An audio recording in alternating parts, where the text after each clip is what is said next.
संज्ञा सर्वनाम अच्छे से याद करने हैं। ठीक है, तो आगे देखेंगे आपका जो कल साप्ताहिक परीक्षा है वो पाठ 5 और 6 की है। आगे देखेंगे, आगे है हमारा पाठ नंबर 7 कबीर जी के दोहे। निकालेंगे पृष्ठ संख्या 95 निकालेंगे, 95 पेज निकालेंगे सभी। कबीर जी के दोहे, कबीर जी के दोहे ध्यान देना है सभी ने। दोहे तो आपने इसका प्रसंग कैसे लिख सकते हैं, प्रस्तुत दोहा हमारी पाठ्य पुस्तक डिस्कवरिंग भाग 8 की कविता कबीर जी के दोहे से लिए गए हैं। ठीक है, इसमें कबीर जी ने मनुष्य को अच्छी सीख, इन दोहों से मनुष्यों को अच्छी सीख देने की प्रेरणा दी है, अच्छे कार्य करने की प्रेरणा दी है। ठीक है, तो पहला दोहा है, ध्यान देंगे सभी बच्चे। तिनका कभू न नींदिए जो पावंतर होए, कभू उड़ी आंखें पड़े पीर गनेरी होए। तो पहले दोहे में कबीर जी कहते हैं कि हमें तिनके तक की निंदा नहीं करनी चाहिए, हमें छोटी से छोटी वस्तु की भी निंदा नहीं करनी है। अब देखो, एक पाँव के नीचे अगर हमारा पाँव के नीचे तिनका आ जाए तो बोला उसको भी निंदना नहीं चाहिए, उसकी भी निंदा नहीं करनी। निंदा इतनी बुरी चीज है, किसी की चुगली करना, किसी को बुरा कहना इतना बुरा है कि बोला अगर हम एक छोटे से तिनके को भी बुरा कहते हैं तो अगर वो भी गलती से हमारी आंख में गिर जाए तो हमें बहुत अधिक पीड़ा देता है। तो इसमें बोला है कि इस दोहे के माध्यम से कबीर जी हमें सीख दे रहे हैं कि हमें किसी की भी निंदा नहीं करनी है, अर्थात हमें किसी को भी बुरा नहीं कहना है। ठीक है, समझ आया पहला दोहा? Yes ma'am. Yes ma'am.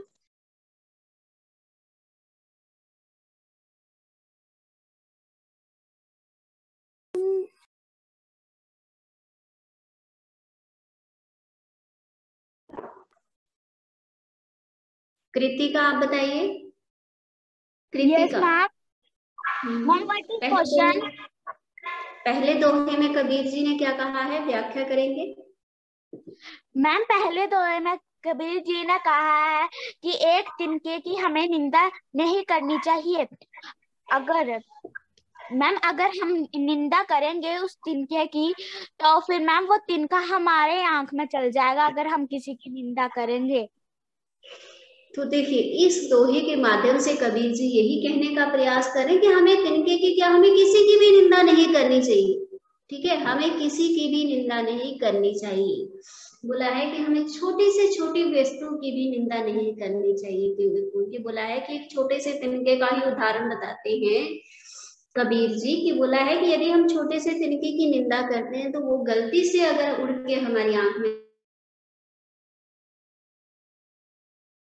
वो इतनी बुरी चीज है कि जी घूम फिर के हमारा नुकसान करती है, हमें दुख पहुंचाती है। इसलिए कबीर जी कहते हैं कि हमें किसी की भी निंदा नहीं करनी है, किसी को भी बुरा भला नहीं कहना है। ठीक है, तो वो एक तिनके का उदाहरण दे रहे हैं। आपने पाठ 1 में कविता भी पढ़ी है एक तिनका, तो कबीर जी इस दोहे के माध्यम से बता रहे हैं कि हमें किसी की निंदा नहीं करनी है। अगर हम छोटे से तिनके की भी निंदा करते हैं तो वो भी अगर गलती से हमारी आंख में गिर जाए तो हमें बहुत अधिक पीड़ा पहुंचाएगा। समझ आया सभी को? आगे चले।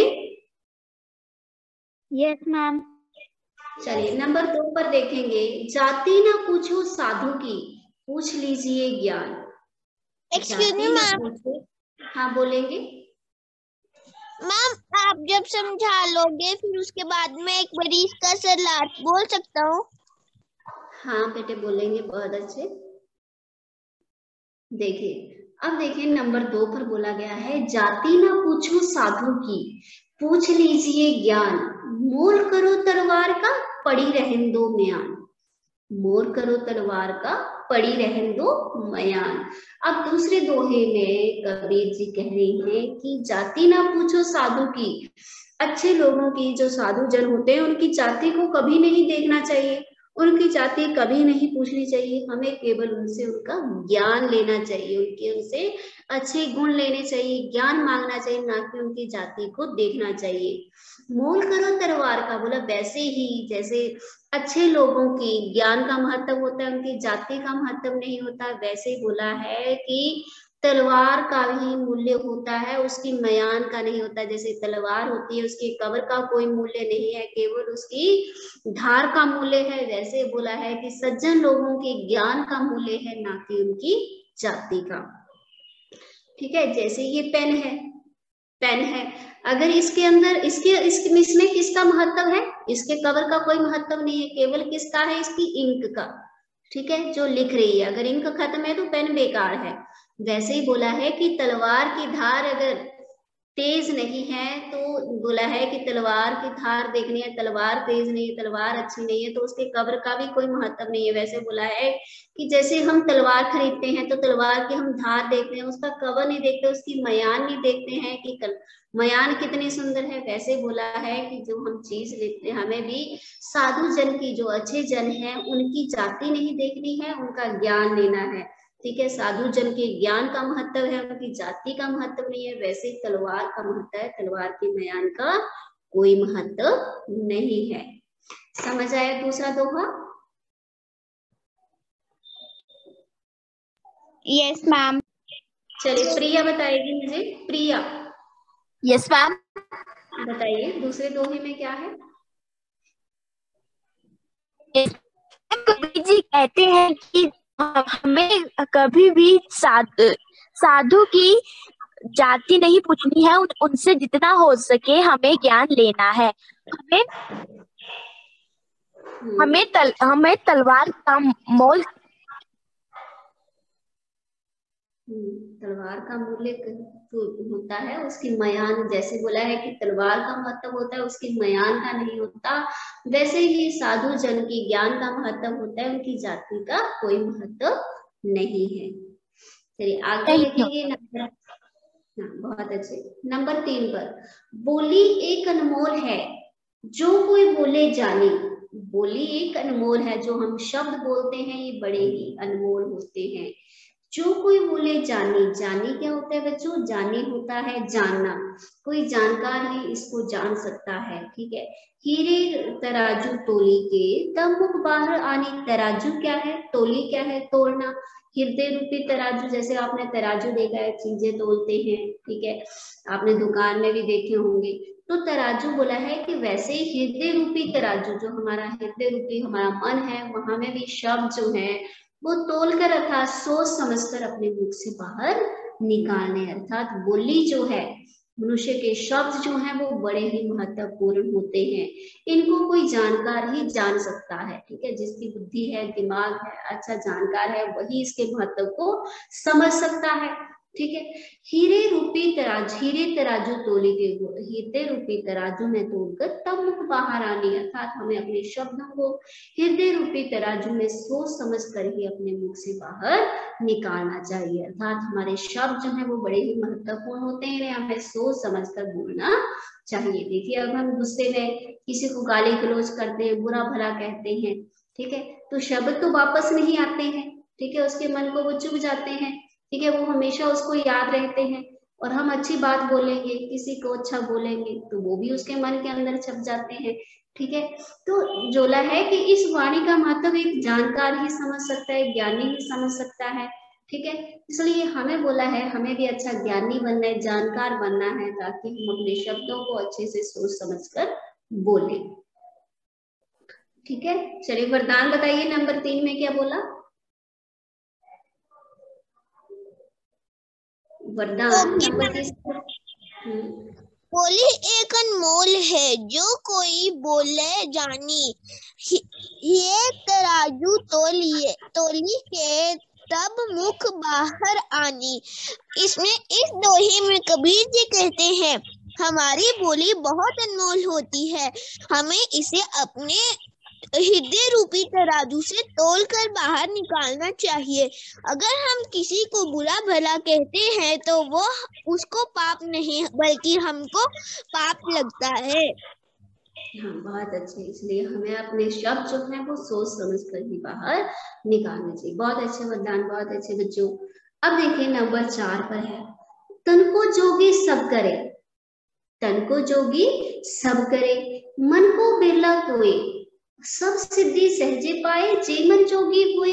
अब यहाँ पर कबीरदास जी कहते हैं कि तन से तो जोगी सभी बन जाते हैं, तन से भगवे कपड़े पहने से, दाढ़ी बनाने से तो सभी साधु बन जाते हैं। मन को बिरला कोई, लेकिन मन से बहुत कम लोग ही साधु बनते हैं। ठीक है, मन से बहुत ही कम लोग जो हैं वो साधु बनते हैं, अर्थात जो है वो सिद्धियां प्राप्त करते हैं। दूसरी पंक्ति में बोला है, सब सिद्धि सहजे पाए जो मन से जोगी हुए। अब कबीर जी कहते हैं कि जो मन से जोगी, अगर मन से जोगी बनेंगे तभी हम अच्छी सिद्धियां प्राप्त कर पाएंगे। तन से जोगी होने का कोई अर्थ नहीं है। अगर हम मन से जोगी होंगे तभी हम सच्चा ज्ञान प्राप्त कर पाएंगे, तभी हम एक अच्छे साधु कहलाएंगे। ठीक है, चलिए आरुषि बताइए क्या है नंबर 4 में। आरुषि, आरुषि नंबर 4 में क्या बताया? Yes ma'am. Ma'am can I? हाँ बोलिए। जो तन से जोगी बनता है वो असली जोगी नहीं होता है मैम, जो मन से जोगी बनता है वही असली जोगी होता है। हाँ, वही अच्छा साधु कहलाता है, वही अच्छा जोगी कहलाता है। बहुत अच्छा। अब देखिए नंबर 5, रात गवाई सोई के दिवस गवाया खाए, हीरा जन्म अनमोल सा कोड़ी बदले जाए। अब कबीर जी कहते हैं कि मनुष्य अपना जीवन जो है वो सोने में और खाने में व्यतीत कर रहा है, अर्थात अपने जीवन को व्यर्थ गवा रहा है, आलसी बन के केवल उसको खाने और सोने का काम है। हीरा जन्म अनमोल सा, कबीर जी कहते हैं कि जन्म बड़ा अनमोल है, ये जो मनुष्य जन्म है बड़ा ही अनमोल है, बड़ा ही अद्भुत है, बड़ा ही अच्छे भाग्य वालों को मिला हुआ है, अच्छी किस्मत वालों को ये जन्म मिला है। कोड़ी बदले जाए, इसको कोड़ी के भाव नहीं गंवाना चाहिए। कोड़ी क्या होता है? सबसे कम कीमत, पैसे में सबसे कम कीमत। ठीक है, तो इसको हमें कोड़ी के भाव नहीं गंवाना है, इसे व्यर्थ नहीं करना है, अर्थात इसको अच्छे कार्यों में लगाना है। हमें आलसी नहीं बनना है। आलसी लोग ही रात को सोते रहते हैं, दिन में खाते रहते हैं, कोई कार्य नहीं करते, तो हमें आलसी नहीं बनना, हमें निकम्मा नहीं बनना, हमें अपने जीवन को व्यर्थ नहीं गंवाना है। ये हीरा जन्म जो है, ये मनुष्य जन्म है, बड़े ही किस्मत से मिलता है, बड़े ही भाग्य से मिलता है, इसे हमें कोड़ी के भाव नहीं गंवाना है, इसे हमें अच्छे कार्य में लगाना है, अर्थात परोपकार करना है, अर्थात लोगों का भला करने में ये जीवन लगाना है। चलिए कौन बताएगा? चलिए रीमल आप बताइए। Rimal. Yes ma'am. Yes ma'am. Ma'am, रात नींद में नष्ट कर दी, सोते रहे, दिन में भोजन से फुर्सत नहीं मिली, यह मनुष्य जन्म हीरे के समान बहुमूल्य था, जिसे तुमने व्यर्थ कर दिया, कुछ सार्थक किया नहीं, तो जीवन का क्या मूल्य बचा? जीवन का कोई मूल्य नहीं बचा। बहुत अच्छे बच्चे। अब अंतिम देखेंगे, बड़ा हुआ तो क्या हुआ, जैसे पेड़ खजूर, पंछी को छाया नहीं, फल लागे अति दूर। अब कबीर जी कहते हैं कि बड़ा होने का कोई अर्थ नहीं है, खजूर के पेड़ की तरह बड़ा होने का कोई महत्व नहीं है, जो ना किसी को राही को छाया देता है, ना ही उसके फल किसी को प्राप्त होते हैं। तो रहीम जी इस दोहे, कबीर जी इस दोहे के माध्यम से कहना चाहते हैं कि हमें इतना बड़ा नहीं बनना है कि हम किसी का परोपकार ही ना कर सकें। हमें तो खजूर के पेड़ की तरह बड़ा नहीं बनना है, हमें फलदार वृक्ष बनना है, छायादार वृक्ष बनना है, जो दूसरों का भला कर सके, दूसरों के कार्य आ सके। ठीक है, तो इसमें दोहे में रहीम जी कबीर जी शिक्षा दे रहे हैं कि हमें फलदार वृक्ष, छायादार वृक्ष बनना है, ना कि खजूर के पेड़ की तरह बड़ा बनना है। चलिए कौन बताएगा? प्रत्यांशु बताएगा। प्रत्यांशु। प्रत्यांशु। प्रत्यांशु। बड़ा ना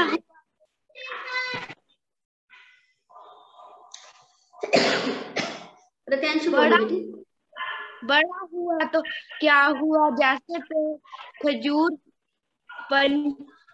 पंछी को छाया नहीं, फल लगे आदि दूध। मैम हमें ऐसा नहीं बनना मैम, खजूर का पेड़ इतना बड़ा होता है मैम, हमें उसको छाया नहीं मिलती है मैम, ना तो उसके फल मिलते हैं। अच्छा, देखा है? प्रतीश ने खजूर का पेड़ देखा है? Yes ma'am. तो आपको कौन सा पेड़ बनना है, खजूर का या आम का? मैम आम का।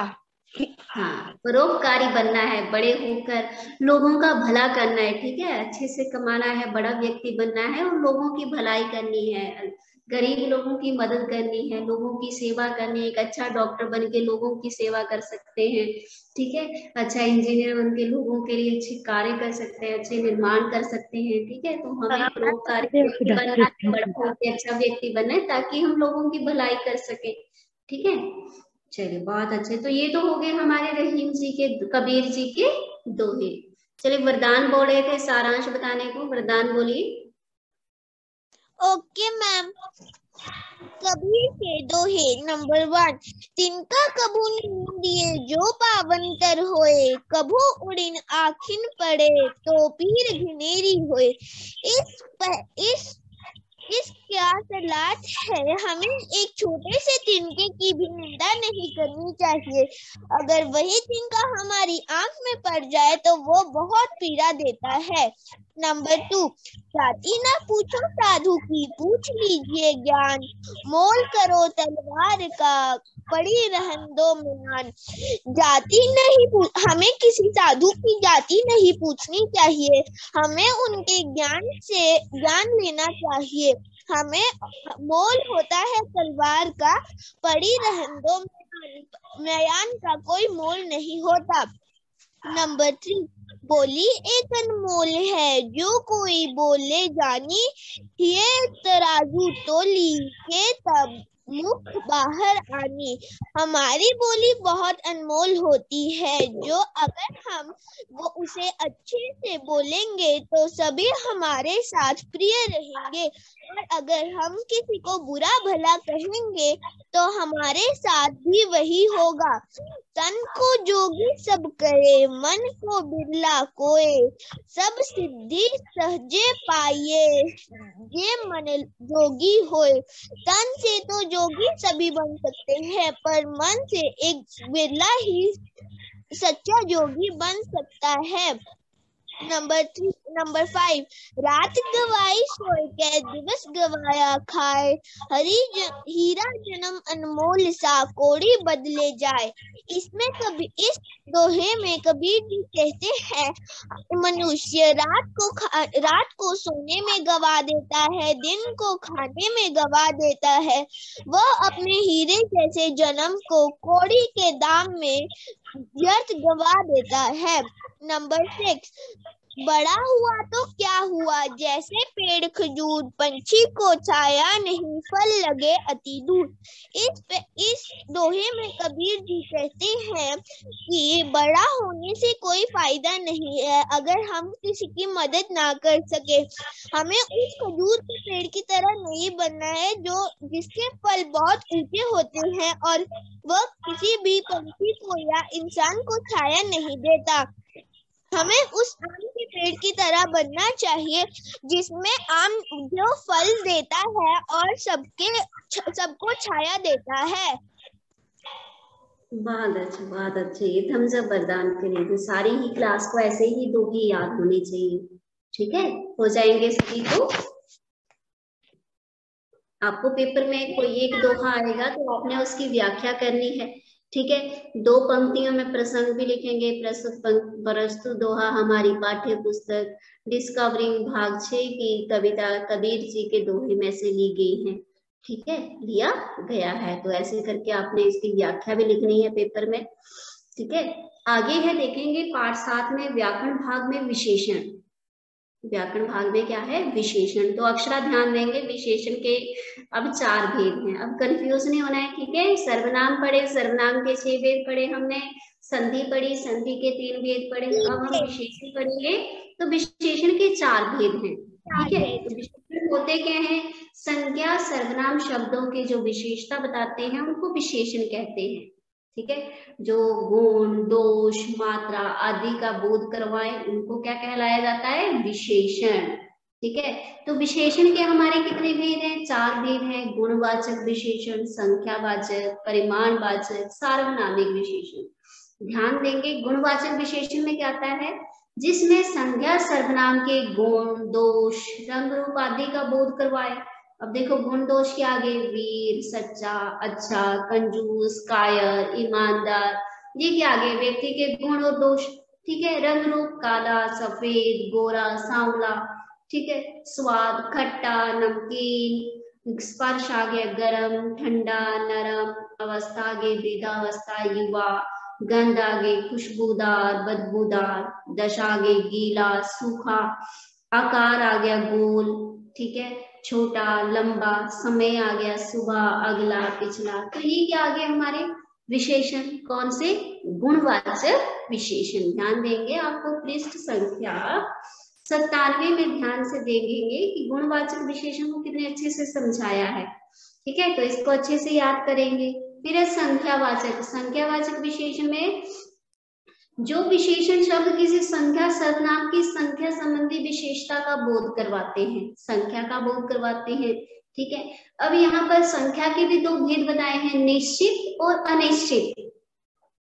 ध्यान दे रहे हैं, निश्चित संख्या, अनिश्चित संख्यावाचक विशेषण। निश्चित में क्या है, जहां हमें पता है कि एक पेड़ है, ठीक है, 8 फल हैं, ठीक है, 10 पेंसिलें हैं।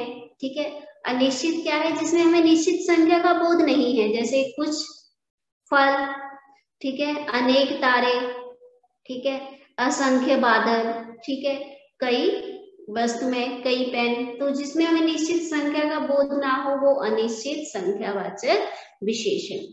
जैसे नंबर 3 है परिमाण। परिमाण और परिणाम में ध्यान देंगे कि आपने लिखना क्या है। परिमाण होता है मात्रा, क्वांटिटी, ठीक है, और परिणाम होता है नतीजा। तो ध्यान देंगे, स्पेलिंग देखिए, स्पेलिंग जरा सी आगे पीछे हुई तो अर्थ बदल जाता है, तो ध्यान देंगे, आपने केवल लिखना है परिमाणवाचक विशेषण। ठीक है, तो इसमें क्या है, जो शब्द संज्ञा या सर्वनाम की मात्रा संबंधी विशेषता का बोध करवाए, ठीक है, उसको हम कहेंगे परिमाणवाचक विशेषण। अब इसके भी दो भेद हैं, निश्चित, अनिश्चित। अब हमें निश्चित मात्रा का बोध है, जैसे 2 किलो चावल, 5 ग्राम चीनी, ठीक है, 1 मीटर कपड़ा। अब हमें पता है कि ये कितना है, क्वांटिटी पता लग रही है, मात्रा पता चल रही है, तो वो आ गया निश्चित। जब हमें निश्चित मात्रा का पता नहीं है, जैसे कुछ सब्जियां, कम चाय, ज्यादा कपड़ा, ठीक है, तो वो क्या आ गया, अनिश्चित परिमाणवाचक विशेषण। अब नंबर 4 है सार्वनामिक या संकेतवाचक विशेषण। सार्वनामिक या संकेतवाचक विशेषण। अब सार्वनामिक मीन्स जो शब्द संज्ञा से पहले लगे, जो सर्वनाम शब्द संज्ञा से पहले लगकर उसकी विशेषता बताता है, उसको सार्वनामिक या संकेतवाचक विशेषण कहते हैं। जैसे वह युवती, वह लड़की, वह पेन, यह किताब, ठीक है, तो संज्ञा से पहले जो सर्वनाम लगा है तो उसको हम कहेंगे सार्वनामिक विशेषण। ठीक है, समझ आया? Yes ma'am. इसलिए एक और चीज याद रखनी है कि आपको संज्ञा, सर्वनाम, क्रिया, अव्यय, इन शब्दों के विशेषण बनाने भी आने चाहिए। ठीक है, जैसे क्रिया से बनेगा बिकना, बिकाऊ, तैरना, तैराक, सजाना, सजावट। ठीक है, तो ऐसे शब्द भी आने चाहिए जिनके आप विशेषण बना सके। ठीक है, चलिए, किसी ने पूछना है पाठ 7 में से कोई चीज आपको समझना आई हो तो बताएंगे। Excuse me ma'am. जी बोलिए।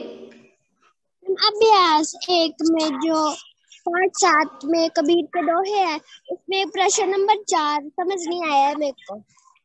देखिए, रहीम जी, कबीर जी के दोहे में अभ्यास 1 में पहला प्रश्न है, पहले दोहे में कबीर जी ने तिनके की निंदा करने से क्यों मना किया है? क्योंकि हमें किसी की निंदा नहीं करनी है। तिनके की निंदा इसलिए करने को मना करा है कि अगर वही तिनका उड़कर हमारी आंख में गिर जाएगा तो हमें बहुत अधिक पीड़ा देगा। ठीक है, तो हमें तिनके की भी निंदा नहीं करनी है। ठीक है, दूसरा प्रश्न है, दूसरे दोहे के आधार पर बताइए कि ज्ञान क्यों महत्वपूर्ण है। अब दूसरे दोहे में देखो, ज्ञान इतना महत्वपूर्ण है कि बोला है कि हमें साधु जन से उनकी जाति ना पूछकर उनका ज्ञान पूछना चाहिए, क्योंकि ज्ञान जो है वो बहुत ही महत्वपूर्ण है, ज्ञान जो है वो बहुत ही जरूरी है, ज्ञान से ही हम जो है वो अपना भविष्य बना सकते हैं। ठीक है, तो दूसरे दोहे में ज्ञान को महत्व दिया है, हमें साधु जन की जाति ना पूछकर उनका ज्ञान पूछना चाहिए, क्योंकि तलवार का महत्व होता है उसके मयान का नहीं होता। वैसे ही ज्ञान जो है वो बहुत ही महत्वपूर्ण है। नंबर 3, तन को जोगी सब करे दोहे का भावार्थ। अब बोला है कि तन से तो जोगी सभी हो जाते हैं, मन से तो जोगी नहीं होते। मन से तो कोई बिरला ही, कोई एक ही जोगी होता है। अब कबीर जी कहते हैं कि जो मन से जोगी होगा वही सच्ची सिद्धियां जो है वो प्राप्त कर पाएगा, वही सच्चा ज्ञान प्राप्त कर पाएगा। अब आपने बोला नंबर 4, दिवस गवाई सोई के दोहा किन के लिए कहा गया है। दिवस गवाई सोई कर दोहा जो है वो आलसी लोगों के लिए कहा गया है। आलसी जो काम नहीं करते हैं, जिनका काम केवल दिन में खाना और रात को सोना है, तो वो कौन से लोग हुए? आलसी, जो कोई कार्य नहीं करते हैं। ठीक है, तो ये दोहा किन के लिए कहा गया? आलसी लोगों के लिए, जो आलस करते हैं, जो कोई कार्य नहीं करते हैं, केवल खाना और सोना उनका काम है, कोई काम नहीं करना है, उनके लिए ये दोहा कहा गया है। ठीक है, और अंतिम दोहे में बोला है बड़ा होने के संदर्भ में क्या कहा गया है। बोला है रानी कबीर जी ने कहा है कि हमें खजूर के पेड़ की तरह बड़ा ना होकर एक परोपकारी वृक्ष बनना है। परोपकारी वृक्ष